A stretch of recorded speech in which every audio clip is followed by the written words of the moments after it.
All right. Happy Monday afternoon, everyone.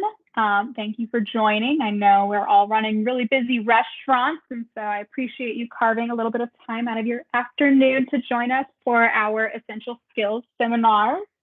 I know all of our market partners and market directors are out actually here in Arizona at their MBRs, so we shouldn't be seeing any of them on the line today. And this should be a pretty fast one for you guys. We're going to manage our time well and live up to that exact statement by keeping this presentation short and sweet.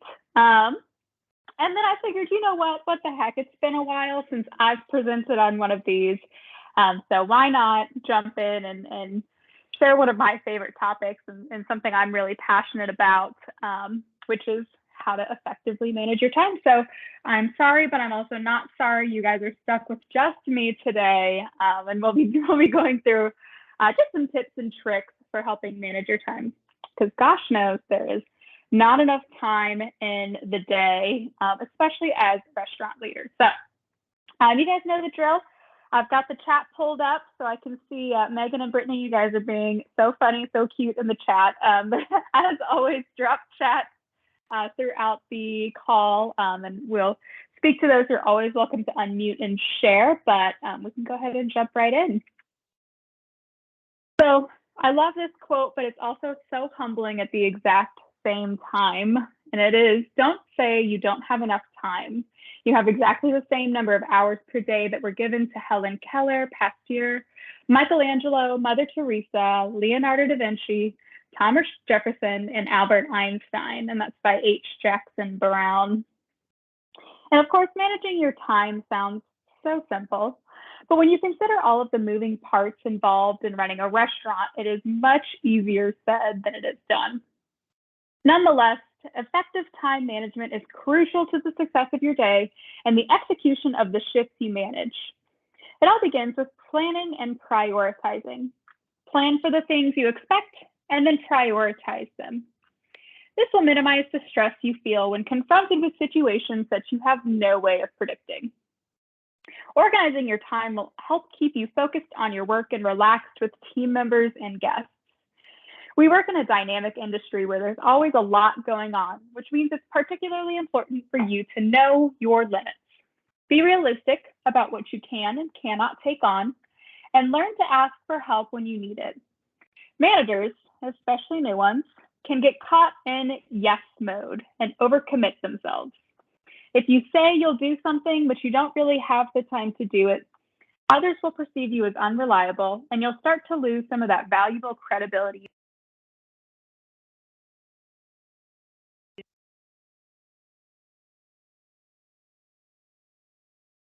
Are you guys still able to hear me? Will you drop a like in the...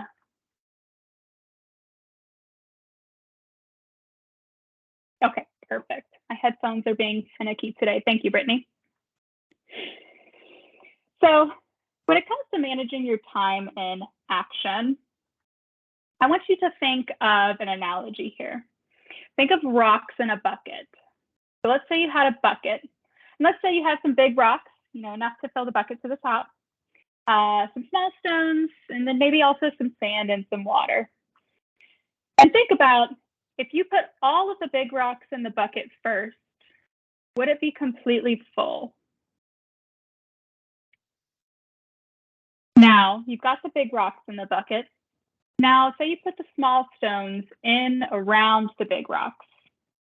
Would it be completely full now? Might be a little bit more full than just the big rocks. Now say you take the sand and you put it in there, maybe even give it a little bit of shake so it settles into that bucket well.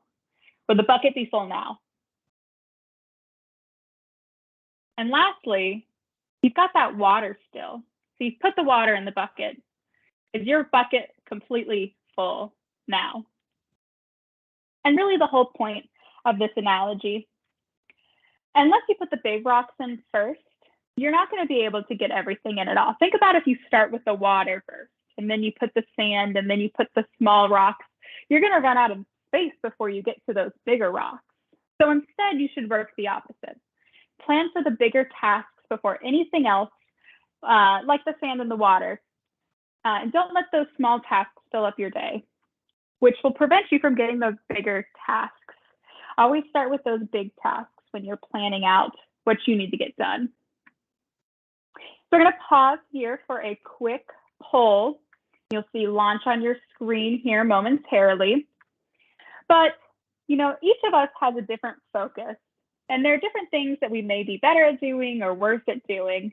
So I just want to get a quick gauge on the group today. Which of these would you like to improve upon this week?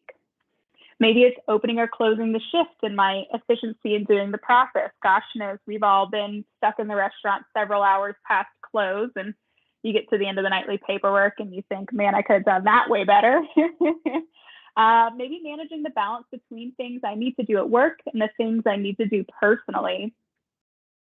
Maybe it's delegating or prioritizing tasks or setting those realistic goals for the day. Ooh. Completing the tasks before I start another.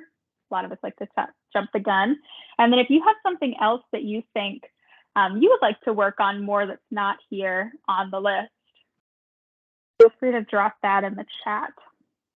But it looks like a lot of us would really like to focus on managing that balance between what we need to do at work and what we need to do personally, because everything feels like a priority all the time. And with us being those results-driven people that we are, we have a tendency to focus on our restaurant life, on our work life.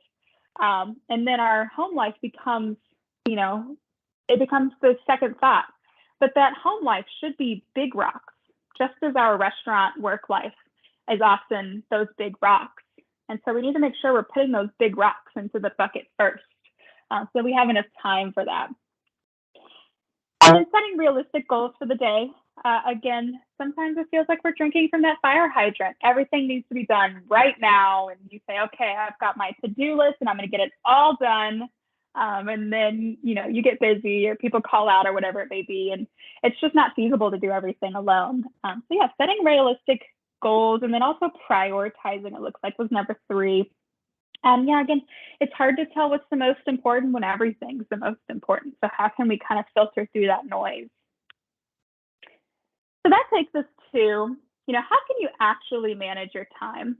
Now, time management may come easily to some, but most of us have to work intentionally to manage our time. We're going to review some time management tips, and you're going to have a chance to share some of your own best practices. And then just keep in mind that what works for someone else may not necessarily work for you. So it's good to think about and maybe try what other practices people have, but that doesn't necessarily mean it's going to work well for you. Ready to jump in? So the first one, and this sounds way too easy, so it would be to make a to-do list. And just realistically organize what you want to get accomplished today and then prioritize that list. When you've written down all of your to-dos, I know some people like to write symbols or numbers next to their to-do list in order of what needs to be, you know, what priority everything should take, so that they can cross off those big rocks on their list first and then get to the little rocks later. And do this not just for your professional life, but also for your personal goals each day. Maybe I want to go on a run today, or maybe I have to run some errands, or, you know, before work, I need to pick up something on the way in. Making sure that you're putting those on your to-do list as well and giving them the same amount of priority that you're giving to your work to-do list. And I know there's a lot of achievers in the group. A lot of us are high in achiever, and I'm talking strengths here.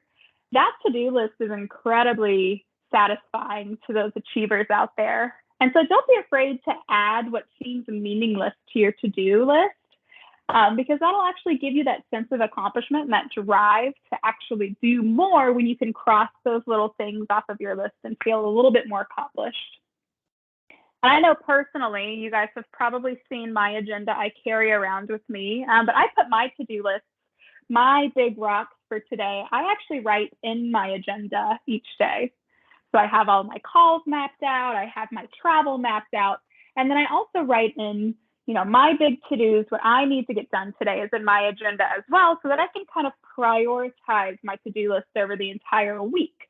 and spread out everything that I need to get done in more than just one day. It's mapped out over that entire week or that entire month. Now, this next one, and I know I need to take a letter here, but is not to always say yes. First, find out what's involved and what the expectations are before you make that commitment. But also take a look at your bucket. Is your bucket already full? Will you be overcommitting yourself by saying yes to this opportunity or this challenge, whatever it may be? And that's not to say that you should instead say no to everything, but a lot of us instinctually say yes when something new is presented to us, when an opportunity comes our way, because we want to be known as a person who accomplishes a lot. But don't be afraid to say no when your bucket is full or when the expectations are something that you just can't commit to. This is an interesting one. Try keeping a time log for maybe a week or so if you're really trying to get a hold of how long it takes you to get through certain tasks. Make a list of what you've done each day in the order that you do it, along with approximately how long it took you to complete the task. And then when you get to the end of the day, ask yourself, did you prioritize your day well? Did you complete your to-do list for the day? And then also, on top of that, how is your stress level that day? Because that's great if you get everything done, but it's not great if you overstressed yourself in doing so. But I thought this one was very interesting, to keep a time log, because in the moment, you may be deep in that task and lose track of time. So it's good for you to look at the end of the day and see, I spent more time doing that task than I thought I did, and I need to allocate more time to that tomorrow. This should be a good one for all of us on the line. Delegate as much as you can. Of course, within the scope of someone's role. I'm not saying delegate schedules to your dishwasher, but wherever you can empower your employees, it's development for those team members as well, development for the members of your management team to learn new roles and to learn new processes and to get better at them. So when you have an opportunity to delegate a task and it's something that you're not overloading that other person at the same time, take advantage of that. Teach a new team member how to find an SOP so that they can help follow up with your team and teach them, or take part in the pre-shift today or whatever it may be. Have your line lead or have one of your walk cooks teach the food focus today. But wherever you can delegate responsibilities, it helps to save you time, and then you're also empowering your employees to take on a bigger role and more responsibility in the restaurant. Tackle those bigger to-dos first. We're talking those big rocks again. Get those out of the way so you can move on. And that also goes with those tasks that you really don't want to do. Get those out of the way first. Did you know that most people have the most motivation at the beginning of their day?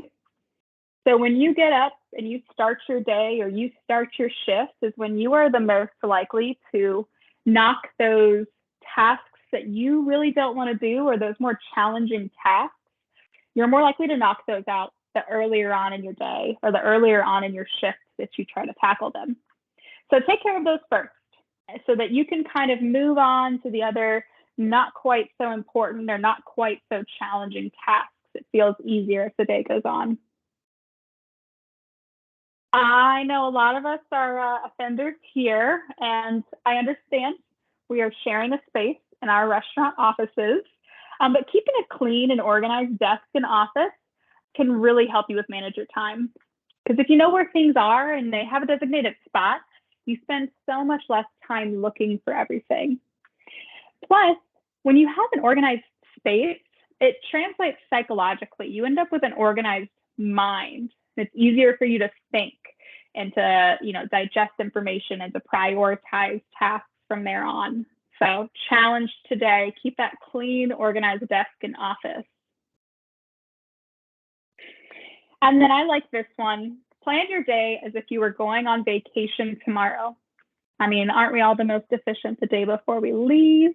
But to have that mentality that, I'm going to wrap up my day with no unfinished tasks. All the ends are tied up.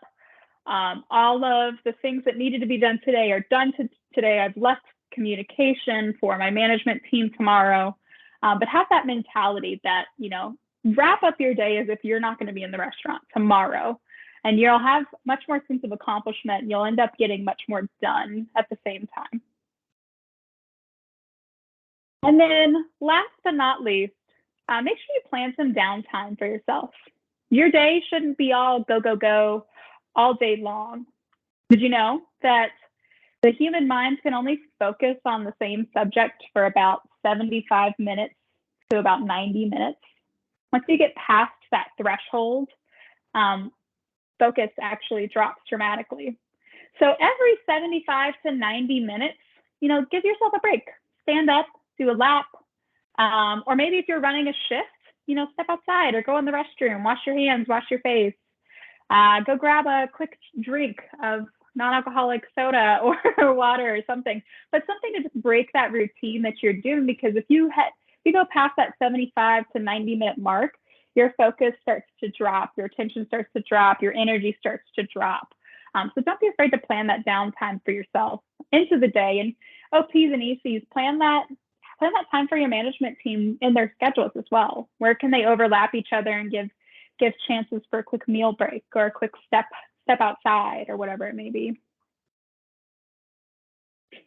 So I'd love to hear from you guys.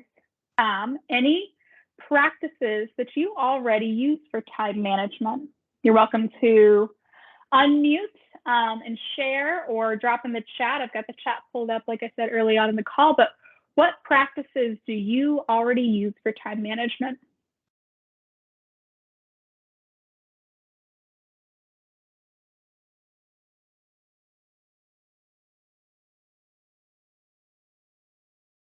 Hi, Mary. It's Scott in Fashion Valley. How are you doing today? I'm doing well, Scott. How are you? I'm doing well. One of the practices that I use for time management, I mean, it harkens back to when I first started my restaurant career. My mentor sat down at the desk at the beginning of every shift and wrote down all the different tasks that she wanted to do throughout the day. And it could be something as simple as the tasks that are used to get your shift running, along with any additional task in regards to ordering and things like that. What I do now is I have a time blocking to-do list. So I block out a certain amount of time that I would dedicate to each task, and I get as much as I can get accomplished within that time frame, and so get the restaurant ready to open or to be out on the floor. And then as I accomplish my task, I cross them off, and then at the end of the day, I save it. And then when I come in for my next shift, I take a look at the ideas or the things I haven't accomplished yet, and then add any additional tasks to that. So I have a running to-do list essentially to help plan out my day. And it's a challenge to make sure that I stay within the time blocking aspect. That's why I use timers a lot, because I can't spend, like you said, over an hour and a half on a schedule if I have to run a shift or if I have to do something else. So knocking it out a little bit at a time is a great way to get stuff done. And before you know it, your list is complete. I like that, Scott. Time blocking. I'm gonna have to steal that. Where you almost give yourself just a power time where you're like, all right, I've got this much time to get as much as I can done, and if I don't get it done, that's it for the day. It's on my list for tomorrow. So I kind of like that. It's almost like you're challenging yourself. Thank you, Scott. You're welcome. Yeah, we've got some folks sharing in the chat as well. Brittany says she likes to set up reminders with alarms. Brittany, I do the exact same thing. There's actually an alarm that goes off on my phone every Monday at 1:45 p.m. for this call. So I'm with you there. Also setting up time allowances for each task, very similarly to what Scott was just speaking to. I like it. Thank you, Brittany. In Bakersfield, they like to have a visual. So they write down what they want to get done the day before and then communicate with the other managers a time they can step aside and get some tasks done. Several things here I like, Team Bakersfield. especially the communication with the other members of management that, hey, when you get in here, or hey, will you get settled in? And then I really need, an hour to be in the office if you don't mind covering the floor so that I can get these things done. Communication is definitely key there because we are one team and we got to make sure that the restaurant's taken care of, but also our own personal to-dos. And then one of the things that you said, write down what you want to get done the day before. And something I like about that, because like what Scott was actually just talking to, we have these running to-do lists, and often it's hard to decide when you're done for the day. And so sometimes writing, clearing up your to-do list and deciding, this is the end of my to-do list for today, this is the beginning of my to-do list for tomorrow, gives you the ability to breathe and let go and decide, okay, I can let my racing mind rest.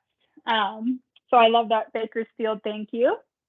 And in Royal Hawaiian, they like to write down tasks and time frames when they want to complete them. So walk dog between 7 and 7:45 a.m. That way, if they're running behind or they need to move things around, it helps with open ships. I like that as well. You can kind of tell already as soon as you're outside of a time frame if you're running behind and you need to adjust accordingly, so you don't get to the end of the day and you realize, oh shoot, I still have 7 more things to get done, and it's the end of my shift. So I like all of those ideas, everyone. Thank you for sharing. Any other thoughts on the line? Anyone would like to share?